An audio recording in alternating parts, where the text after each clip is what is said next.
Selain menelan banyak korban jiwa, banjir bandang yang melanda sejumlah daerah di Sumatera Barat juga menyebabkan Jalan Nasional Padang Bukit Tinggi terputus. Pasalnya ruas badan jalan di Jalan Nasional itu tepatnya di Kanagarian Singgalang, Lembah Anai di Kabupaten Tanah Datar, seluruhnya amblas digerus banjir bandang. Saat ini warga terpaksa membuka jalan setapak untuk pejalan kaki di perbukitan yang ada di pinggir badan jalan yang amblas tersebut. Beginilah kondisi Badan Jalan Nasional Padang Panjang Bukit Tinggi yang terputus akibat banjir bandang yang melanda sejumlah daerah di Sumatera Barat.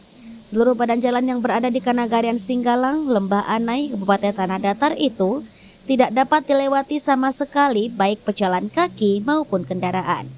Untuk bisa dilalui, maka warga membuka akses jalan di perbukitan untuk pejalan kaki, namun untuk kendaraan masih belum bisa dilalui sama sekali.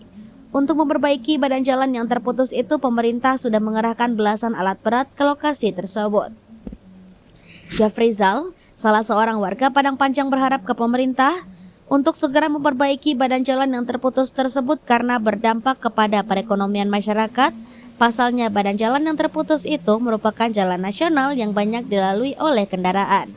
Untuk saat ini masyarakat yang ingin berangkat dari Padang menuju Bukit Tinggi atau sebaliknya terpaksa melalui jalur alternatif Si Cincin Malala. Kemana? Mau ke lihat aja ke bawah. Ya, gitu. Sudah bisa dilewati di bawah? Lewat apa udah Bang? Jalan apa? Jalan yang baru dibikinnya itu. Ke perbukitan? Ya, perbukitan.